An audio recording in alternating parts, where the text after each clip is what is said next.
had something called Burkitt leukemia. Doctors told my partner, call his family to tell him goodbye because I don't think he makes it until the end of the week. Wow. That experience created this reality check for me on a daily basis. If you would be on your deathbed, who would be the people you would love to have in your last moments around you? What's one piece of advice that transformed the way that you viewed your life? There were a couple of days where I just marinated in that question. Why did it happen to me? Until one point, I started asking, most entrepreneurs will never learn. They will always try to prove that they're enough, but it won't make you fulfilled. I think it's important for entrepreneurs to understand, why should they take the time out of their day to listen into this episode? This could be our last podcast.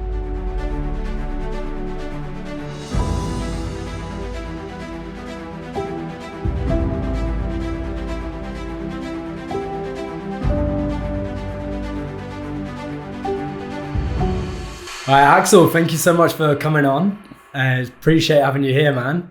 And we'll start with, for the listeners who are tuning in, why should they take the time out of their day to listen into this episode? Like, I know how much value you've got, but I would love for you to just share. Boom! Why should they listen in? What a good question. They should be listening because we will create a space, a container here with this podcast that allows them to really reconnect with their version of success, what kind of life they want to live. I am incredibly passionate about studying some of the most successful minds. I have them on my podcast. I work with them. I'm ready to share their transformation code, their success codes with, everybody who's listening, watching, caring. And so this podcast could potentially save you a couple of years. And I think that's reason enough to listen. Yeah. Sure. I won't hold back. Yeah. I know in my life early, it sounds like I'm 500 years old, but I was in the very unique situation to face death early on in my life, in my mid-20s. And if I've learned one thing, then it is for sure that I know this could be, our last podcast, the last time we could ever see each other. As romantic as it sounds, you always hear that. I always heard that before, but when you face it, you then understand, oh, that's what they meant. That's what Steve Jobs meant when he said time is limited. Because he was facing death. And then, I don't know if you know this speech he gave in front of, I think it was Stanford University. He was talking about death, how time is limited, how we are already naked. And I've listened to the speech multiple times. And I think now I really understand it. This could be it. So I never want to hold back ever again in my life, in my business. When I deliver a speech, a podcast, doesn't matter whether there are 3 people, 300, 3,000. I really want to wake people up and make sure they grow. And most importantly, make sure they enjoy along the way. And so this will be a space for you to really reconnect, to be brutally honest with yourself about where you are in your journey. And I would make the bold statement that I can, if you want to, it doesn't matter where you are in the journey, in your entrepreneurial journey, whether it's the beginning, whether you are already successful, whatever that means for you, that you go out of here and you're reconnected and you can find joy in any moment. It doesn't matter where you are right now. And if you want me to, I can teach how you do that. So powerful, man. Yeah, thank you for...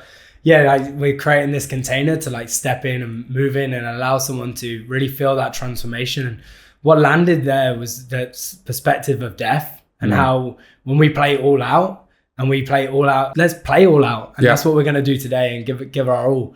100%. It's one of my most favorite books I've ever read is The Meditations by Marcus Aurelius. I think I ordered it when I was 20, 21. Was this phase when I started my personal development journey, when I was 18, 19, relatively young.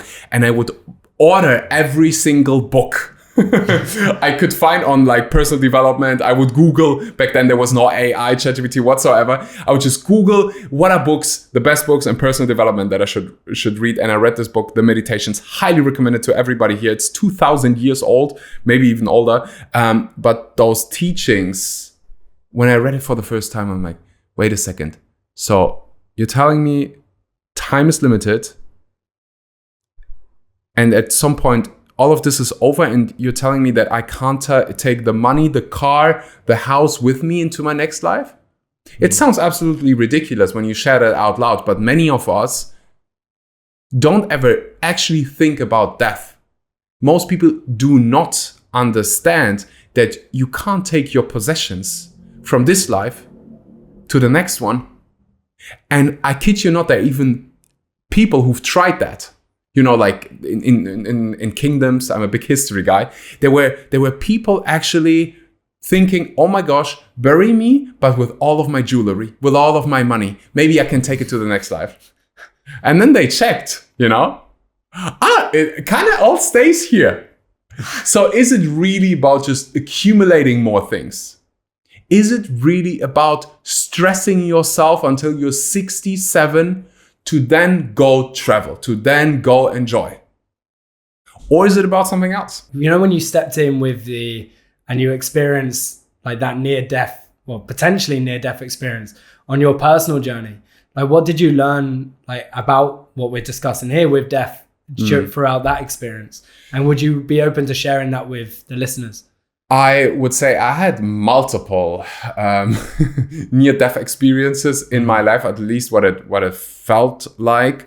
One thought that came immediately to my mind was a part of me, a mask, a version of what I thought success is for me, died around that time I just shared when I was 18, 19. Because I grew up with, like, my parents are from Uzbekistan, Russia. So a lot of those like Soviet Union belief systems, this is what success looks like. Get a nice job that pays you well, that is safe, build a house, marry someone, get kids, and then wait for retirement to enjoy life. That was my version of success. When I got all of those things, I was like, I'm miserable. I'm not happy. Like, this can't be it.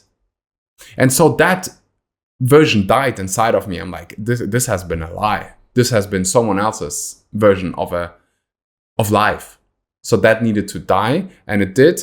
Quit my job, went traveling, started reading, started feeding my mind. One of the best things I've ever done in my entire life. And I'm so freaking grateful for podcasts, for the fact that we have access to knowledge, to wisdom, because without it, I would have probably just continued doing the things that past generations before me did.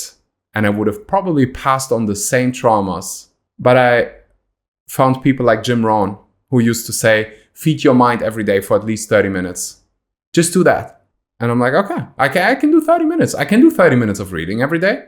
And then 30 minutes turned into 3 hours, 5 hours. And sometimes when I was traveling, I told you the other day when we had dinner, I would just like, when I was traveling in a train for 6-7 hours in India, I would just read and feed my mind and educate and reprogram. So that was the first time when you ask myself about like near-death experiences, even though I wasn't in danger, that felt like something in me died and a new version was born. There is obviously, it's pretty unique that someone has, I had something called Burkitt leukemia a couple years ago, 3-4 years ago, which is a rare form of cancer, very aggressive. And I went from, being in the gym, almost deadlifting 200 kilograms to not being able to go to the toilet by myself and facing death. And not just like, a little bit, but very fucking close. So much so that doctors told my partner at the time, call his family to tell him goodbye, because I don't think he makes it until the end of the week. Wow. That's how close I came. And in that moment, it's very interesting, because in that moment, my subconscious mind didn't even understand that. It was in those moments, it's like your program takes over. And all the work I've done previously in terms of my physical health, but also my mental health, paid off. It literally saved my life. Like, without the amount of muscle mass I had, I could have not gone without food for such a long time. Like, I didn't eat for weeks. I lost 30 kilograms. When I said, I don't think that people understand how much 30 kilograms is. Think about 30 kilograms of meat, of muscle. Like, that is that is a lot. But because I've built muscle before, literally, my body could just eat from the reserve. Right? I went without food for a couple of weeks. I was very grateful I took good care of my health before. So my organs could handle things that most bodies couldn't. Like, I would have died if I would have not done that before. And also just in terms of the mindset, the work, I've learned something in business that in the time of an emergency situation, you don't, is it the right word, finger point? I'm translating from German. When you say, like, when you blame someone with the... Yeah, you don't point the finger. Yeah. In German, we say, like, finger point. You don't point the finger. Even if someone messed something up, you don't until the debrief. Right. Okay. In the moment, there's no like when you're launching something, and something. I'm launching a book right now, and there are things people are messing up. I'm messing up. Everybody, like in some shape or form, someone is messing up. So in those moments, it makes no sense to do it. You wait until the debrief, and also in that moment, like I didn't have the time to. It was just subconsciously. I'm like, right now, this is what I want, and I'm committed to do whatever it takes. And if I have to start eating, I don't know, shoes, I will eat shoes to survive and go through it. And that is something I developed earlier. What do you think led to that? Like, as in with the leukemia and everything leading up to it, was there like signs beforehand, or like what was the journey like leading up to it? Because at this point you had been like 5 years or something into your like building your business, and had you built something of already even like, longer? Yeah. I wish I could tell you, like, I treated my body like shit and that's why I got it. But I didn't. Yeah. And that was one of the challenging things. I remember being in the hospital and I'm like, I also saw other people there, and you speak, and there are people who have been smoking their whole lives and therefore they get lung cancer.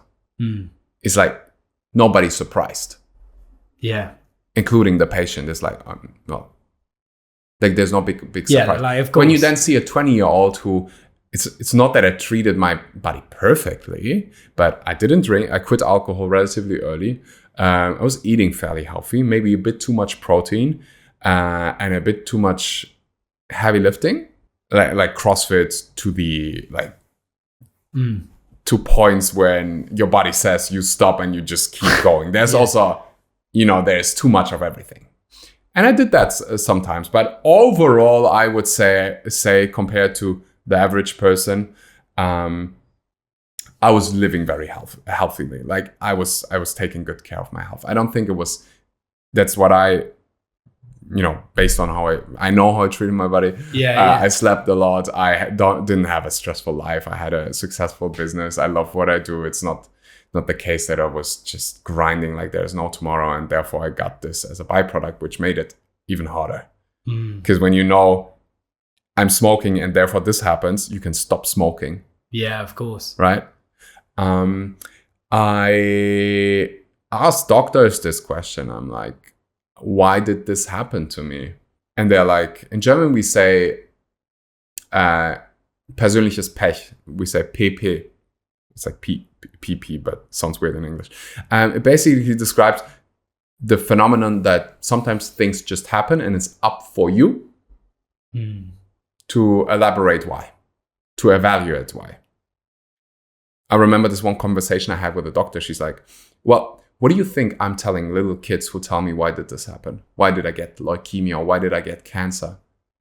Sometimes things happen and it's up to you to decide why they happened. And I had to do that because that question, why did it happen to me, drove me nuts. Like I remember it vividly right now. There were a couple of days where I just marinated in that question. Why did it happen to me? Until one point I started asking, why did it happen for me? How did it happen for me? And I wish someone would have pulled me out of this loop, of this negativity loop, because there is nobody can even give you the answer, it can drive you nuts. And will it actually help? There were people saying, could have been the vaccine, could have been this, could have been that. But does it serve me in any way right now? Like, does it serve me? So the answer was in any case, no. So I had to create meaning, positive meaning, empowering meaning, why it happened for me. So powerful, yeah, because the listeners, like sometimes, like you shared before, it's like you're preparing for something of the unexpected, right? Like all the training that you had done, the development that you had done had led to that moment, and it allowed you to then perceive what was going on and kind of like rewire that perspective, when it would have been very easy in that moment to be like, why is this happening to me? Yeah. Because you had every reason why. It's not like you had a distinct reason like this happened because of that. Yeah. What mentors or coaches or piece of advice that you had received beforehand allowed you to rewire in that moment and change the perspective? Yeah. Beautiful question. There was a book that there is a book that I've read multiple times. And during my time in the hospital, I listened to it every day. It's called Man's Search for Meaning by Viktor Frankl. Viktor Frankl. Are you familiar with the I've book? not read Brilliant this book. No. You should read it. He was a psychiatrist and he survived the Holocaust. His family was killed during that time. And he was in a concentration camp and wrote this incredible book and is teaching about that, about meaning making.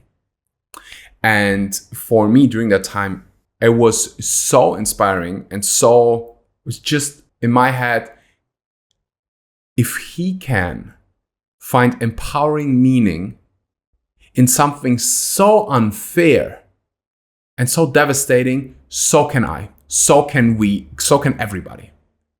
And so that really, really helped me. Like he was talking about how people in the concentration camps were more likely to survive when they had something they looked forward to afterwards. I was like, And I was sitting there with my ex-partner Mariana, and we would say, okay, let's make a vision board here in the hospital room. She's like, and I'm so fucking grateful to her, because I didn't have now my cup is full. Like I have power, I have energy, I can go. During that time, like I couldn't go to the toilet by myself. I had to press a button for someone to come pick me up, drive me in my wheelchair. Like, by the way, just getting in that wheelchair was like as much. I think it's easier now for me to pick up a barbell and do 50 thrusters with 70 kilograms, and like my legs afterwards are burning. It's such a weird feeling to describe when you are physically so weak that you can't even like get your ass into a wheelchair, and you need to ask someone like, can you help me pull myself in there? Like it was so humbling. And so during that time, I was really I don't want to say dependent, but I'm just incredibly grateful that there were people like Mariana who then said, like, let's go. We need something positive. We need something compelling. And so we printed, she's like, just send me pictures, just screenshot it. I'll go print it out for you. And the whole wall was full of pictures of things I still wanted to go, places I still wanted to visit, a compelling vision of the future. So Viktor Frankl was a big mentor. Just the people around me, my loved ones, they were just such a fuel for movement, for progressing, for not beating myself up too much, and just one step at a time. That's beautiful, man. Yeah, you had that support system around you. Yeah. I'm curious, like, how did that change your perspective around people and like your beliefs around, the power of a supportive community and people around you in those moments? First thought that came to mind is that strangers actually care, that they love, because they were nurses. Like I built such a strong connection to them, and we're strangers, like we've never met before. But I felt during the time there were some nurses I just could see in their eyes how much love and respect they have. And when not everybody, but there were some people I remember their name, Sophie. There was this nurse called Sophie. She was so gentle. She was so loving. She gave me the energy of my my grandma. She would come in the room. She would always give me a smile. Didn't matter how negative I was. And I'm not going to pretend here that I was always positive and always happy. No, I was suffering. But she would bring this warm, beautiful, caring energy into the room and just asked me genuinely how I am. And she would sit and listen to whatever was going on for me. And that was like, wow, like this, what like in general, human beings, freaking amazing species that we have, like all of those things. Empathy for a stranger. Of course, also made me realize how important, what is actually very important, which is your loved ones. It's a beautiful thought experiment to ask yourself, like, if you would be on your deathbed, who would be the people you would love to have in your last moments around you? And those are the people who really matter to you. Like, it's actually not that many people for most people. And just seeing them there, caring, loving me, being there, really sacrificing their own life for me in that moment, that was so touching. That was just pure love. It gave me also very room to quit or to give up. You know, when they put their heart out, when they give everything, you have no other choice. Yeah. You know, when I think about my brother, I don't know if there's more love than that. When you for your brother, so because my immune system after during treatment got so weak, I was really an infection could have killed me. So before someone could enter my room, they would have to wear a specific cover, you know, like I don't know if. Do you know what I mean? Like it's this blue cover. You have to disinfect everything. You were technically not allowed to touch me. Wear a protective mask and all of this. Just going through that procedure is already a pain in the ass. Doing COVID tests every day. It was during the pandemic, you know. And my brother would do that, and he would walk in with a smile on his face, and he would listen to my garbage. And once in a while, he would, at some point, he then like started pushing me, but in a positive way. Like, fuck, how more, like, this is as rich as you can get as a human being, I think, if you have a brother like this. And he would just, it's my favorite. Like, now I almost like look back at it and I'm like, wow, like, this is such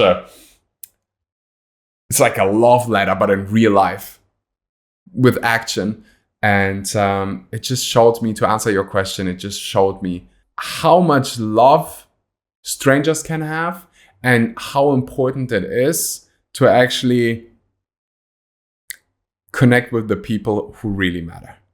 Yeah, man. That internally was going on for me there. I just think it's so beautiful how and powerful how you've managed to take an experience of near death and see these different perspectives and lights on the situation.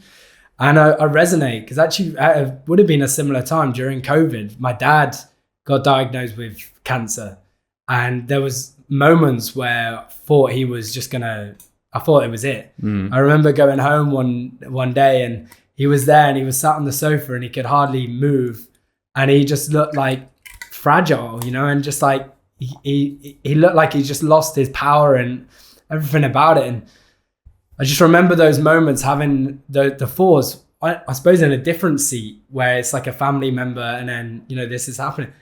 And you just have the thought, like, why is this happening to my dad? Like, you know, why is it happening to a family member? And it feels just so much more amplified when, you know, it's someone who you're surrounded by and it's a family member, you know. And yeah, like, fortunately, he's come out the other side now and he's back and he's healthy and he's vibrant. And, you know, that's amazing. These things are, you know, resonating with what you're sharing because it's really bringing that up.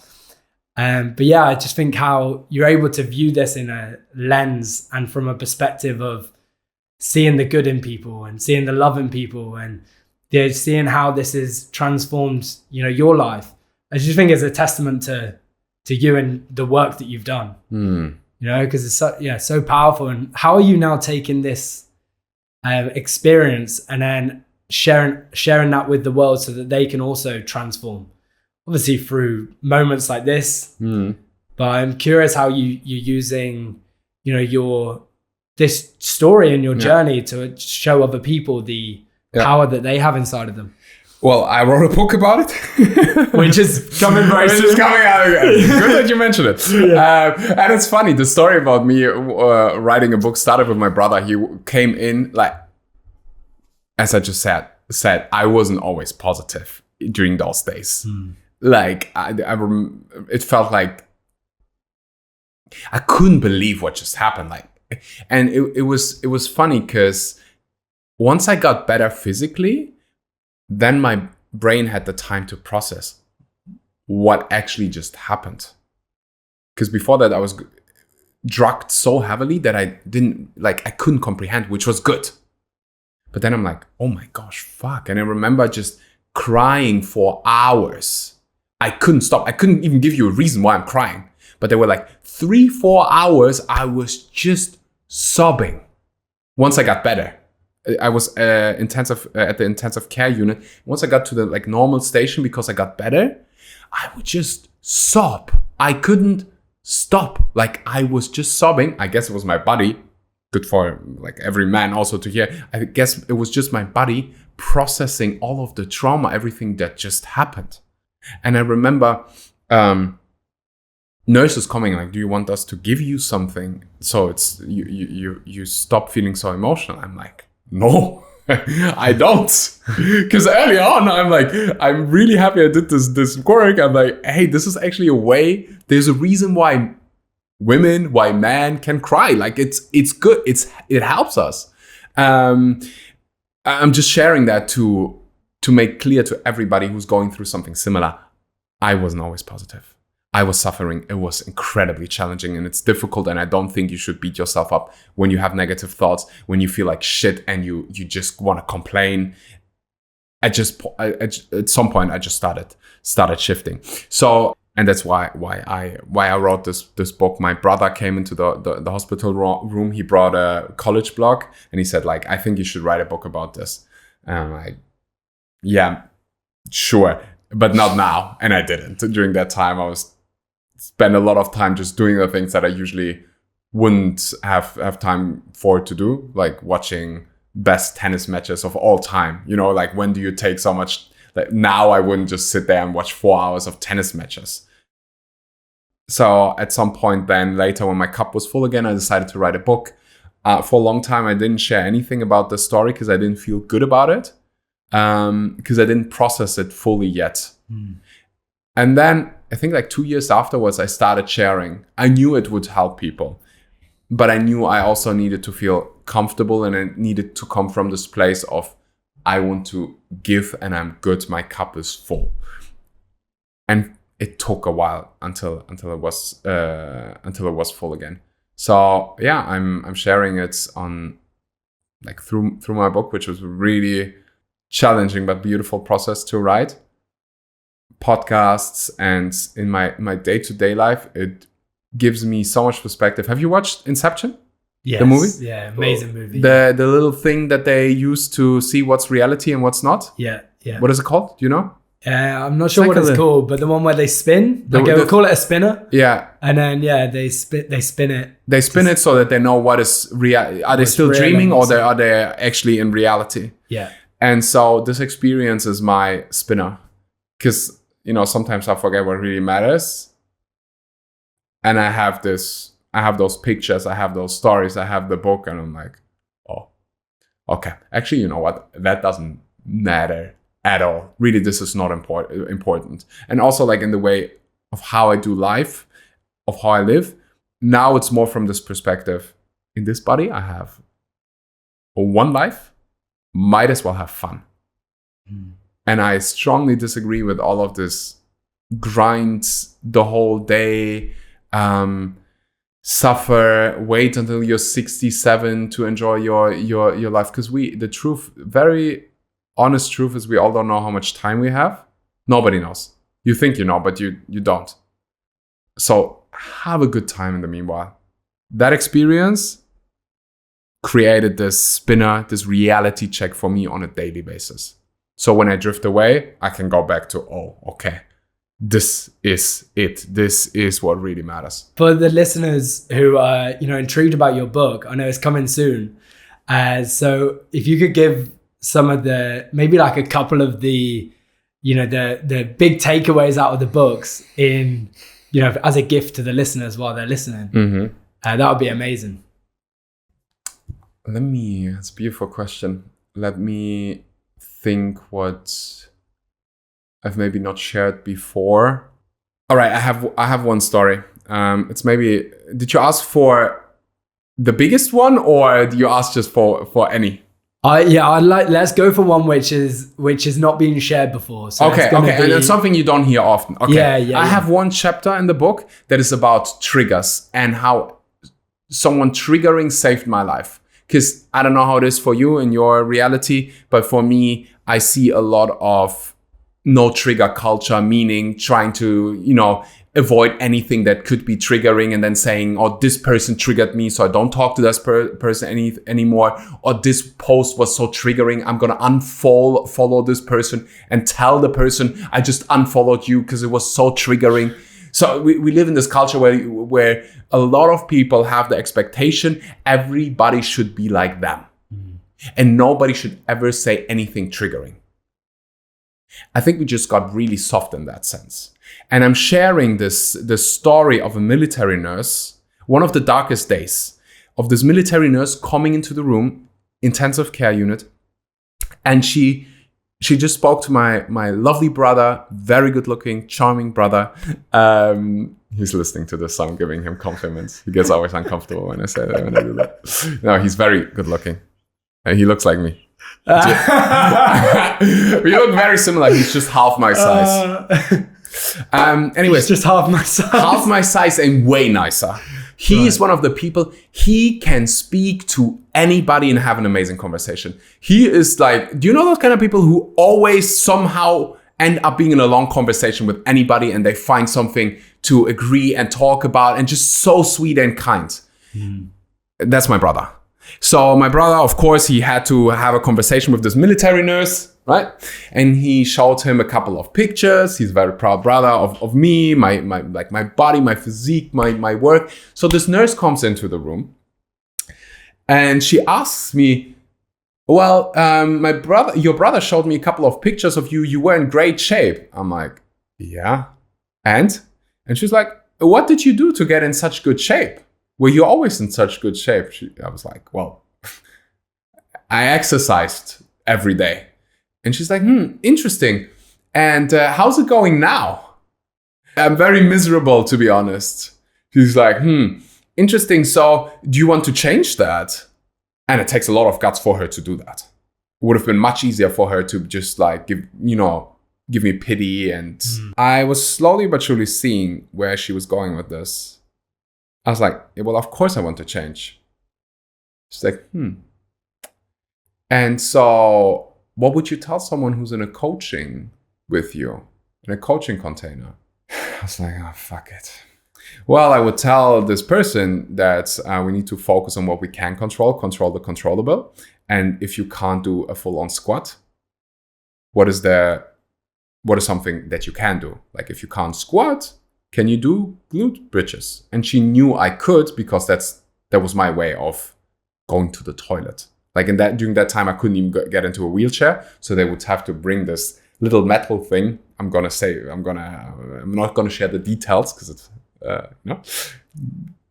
very intimate. But they basically bring you a toilet under your butt. You do a glute bridge and then you try to let go of what you need to let go. Okay? So that was my way of activating my body. And she's like, okay, you can do glute bridges. She's like, what else? What kind of exercises did you do? I'm like, I did a lot of pull-ups. She's like, okay. See that thing above your head?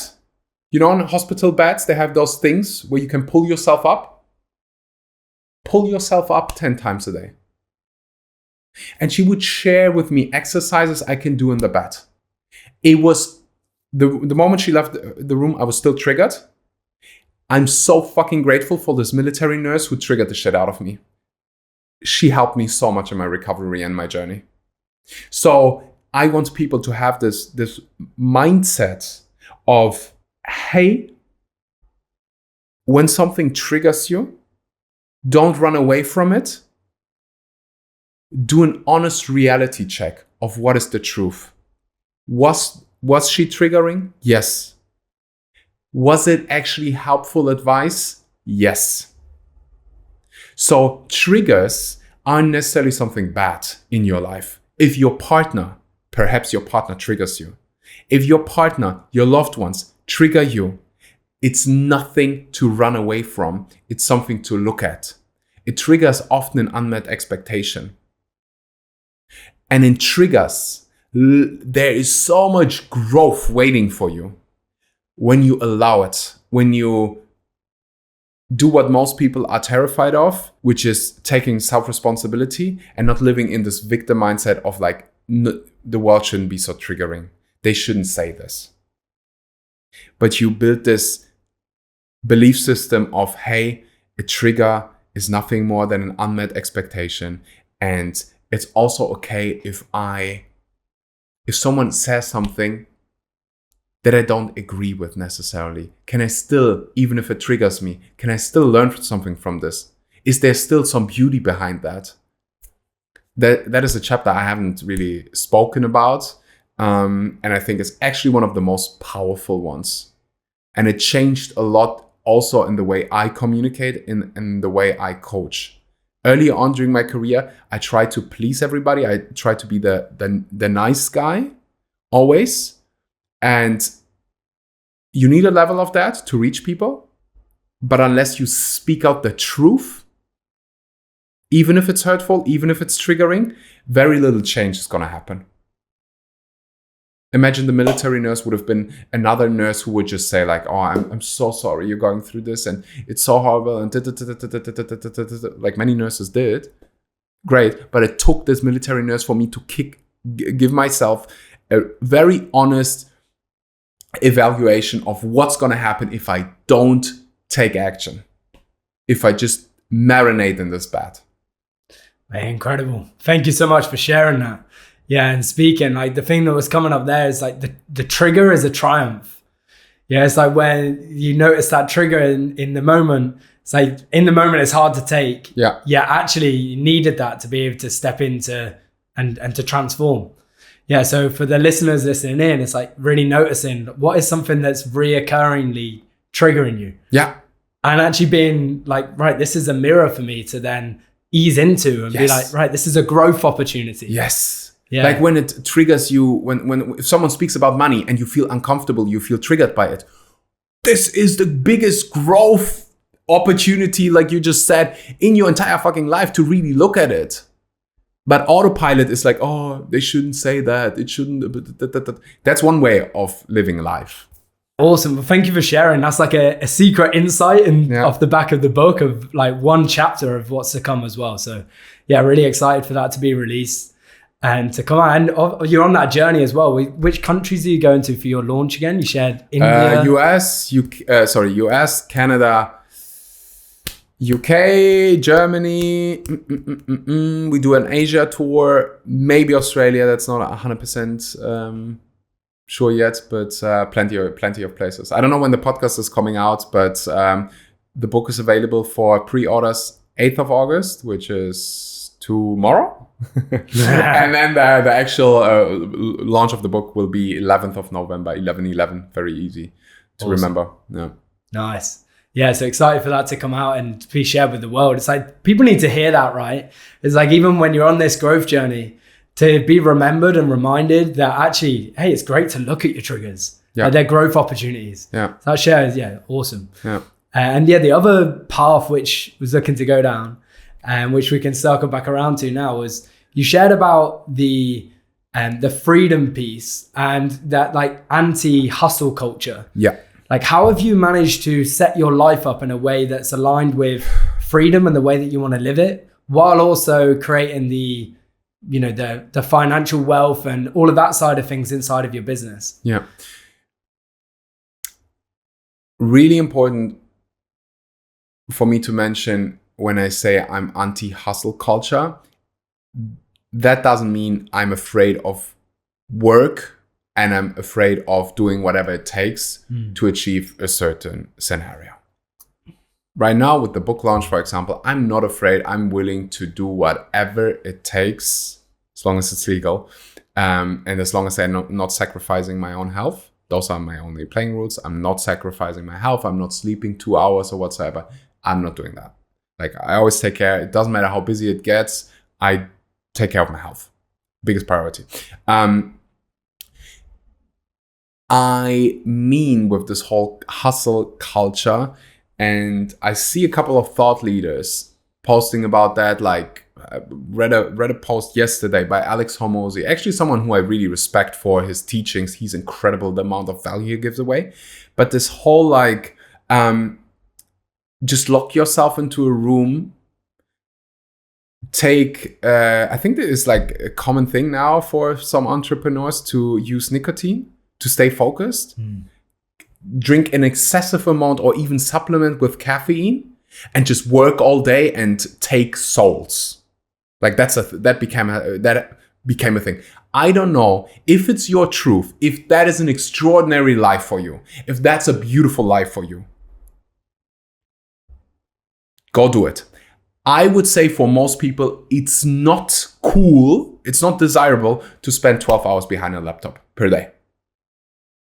Unless you're really working on you're making music or something.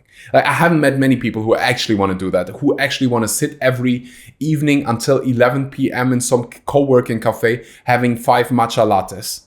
I don't know.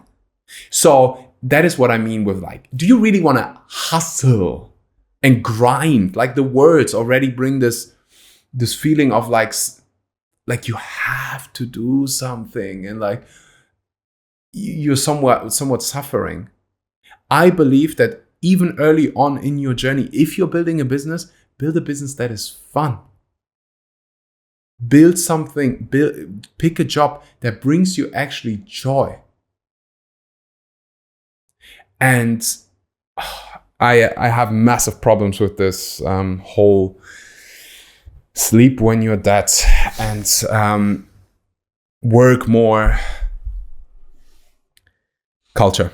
And therefore, like, the way I implement it these days is I really know where my priorities are. I also know that just working more hours doesn't necessarily mean that I'm also being more effective or more productive in that sense. Sometimes the best thing you can do in terms of productivity is actually to turn your devices off and go on a 2-hour walk.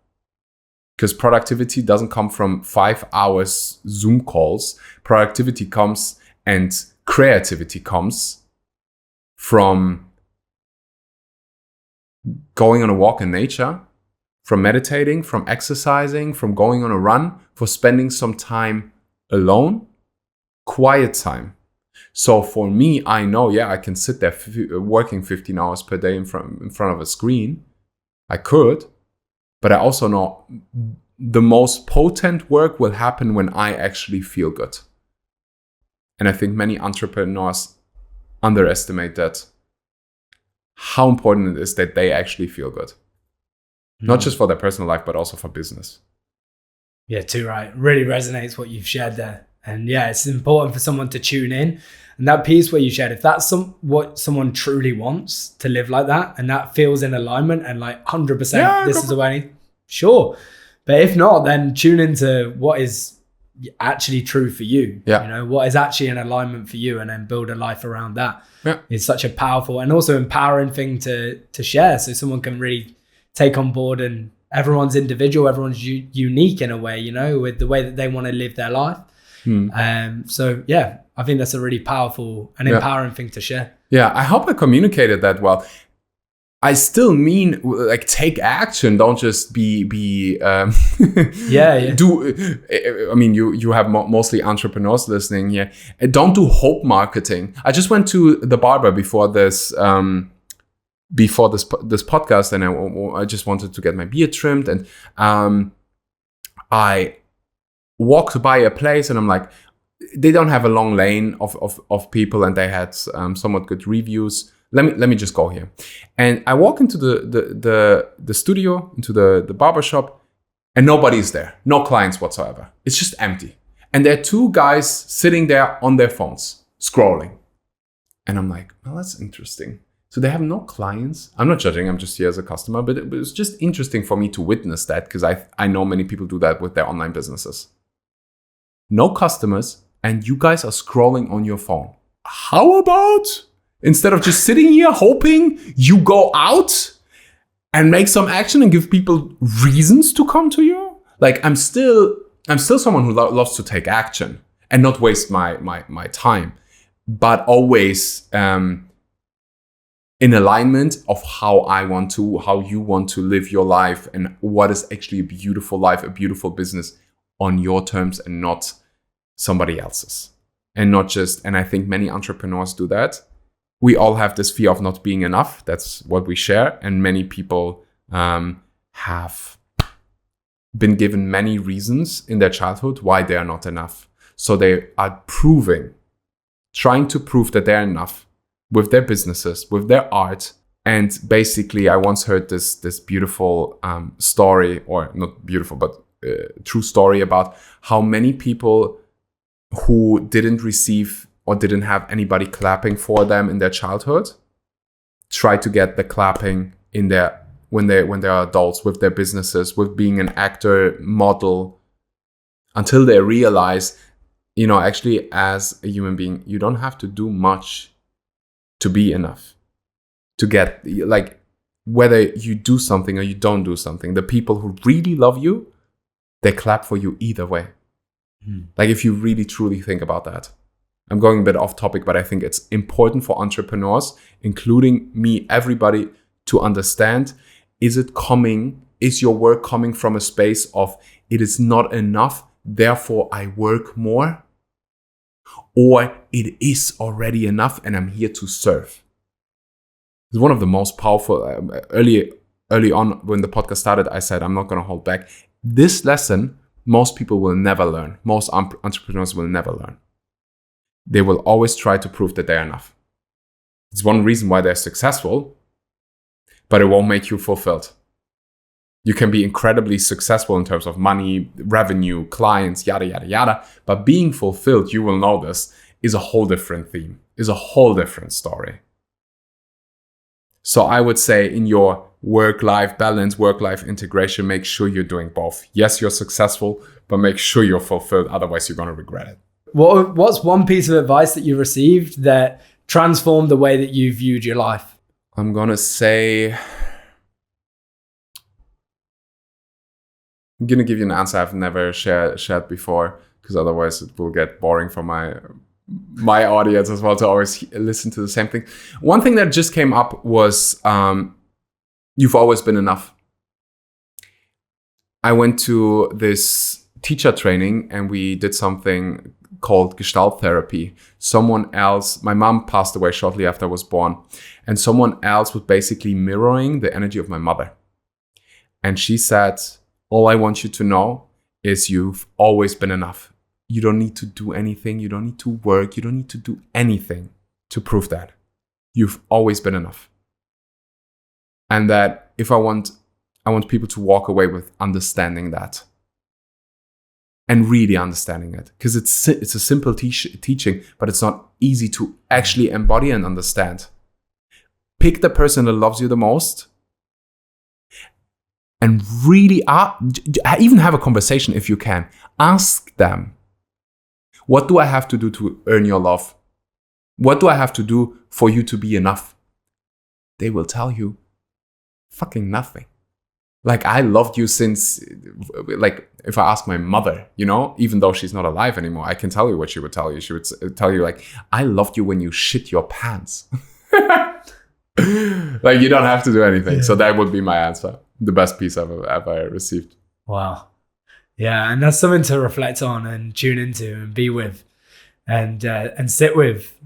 Yeah, and actually that's something I'm going to be implementing off the back of this, is having that conversation and asking, because then you get real life feedback as well, right? Yeah, amazing. And what would you say is, what's one belief that you consciously instilled that has transformed your business and your life more than any other belief? Very good question. You ask really good questions. One belief that has changed everything in my life and my business. I would say, I know Tony Robbins and you did his programs. I did them too. And one Tony Robbins quote that I love is the secret to living is giving, and implementing that belief that life is about giving and something bigger than myself has changed both my business and my private life. Like when you give, I'm not an expert when it comes to the Bible, but this whole give, and you shall receive is true in business and it's true in your personal life. Not always from the same people that you gave to, but in general from your life. I'm a big believer in karma. If you give good, you get good.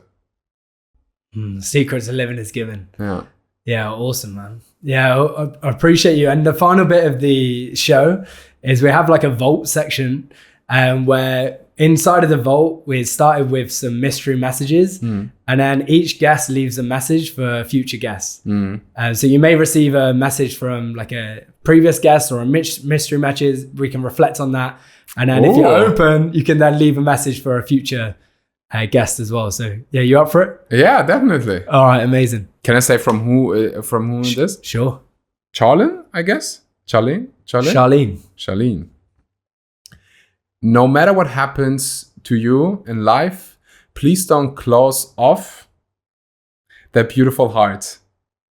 To see the light, you have to face the darkness. I believe in you. Really resonates. Beautiful. I don't know who you are, Charlene, but thank you. Yeah, Charlene's from in Bali as well. We connected there, and she went through a real like transformation journey where like hit rock bottom in the sense where she was hit by a truck and then her arm was trapped underneath the truck and literally like she was meant to have it amputated, like it should have been amputated. Anyway, it didn't. Long story short, like she's come out the other side and she's got scars all down one of her arms. But now like it's one of her missions to like show her scars to help others embrace those scars, whether they be physical or non-physical. All over my body. Charlene, if you're watching this, please reach out. I would love to feature you in my book, because we have one section that we will keep feeding, which is about success stories of people who, the book is called Maybe This Is Happening For You, Not To You. So there's one section of stories of people who turned their life around and used the thing that happened to them for them, just like she is doing. That's amazing. So beautiful. Yeah, I'll connect you both after this as well. And yeah, amazing. Sweet. Right, Axel, thanks so much for coming on. Thank you. It was a lot of fun, and I really, really hope you enjoyed listening. So much value for the listeners. Yeah, appreciate you. Thank you, brother. Yeah.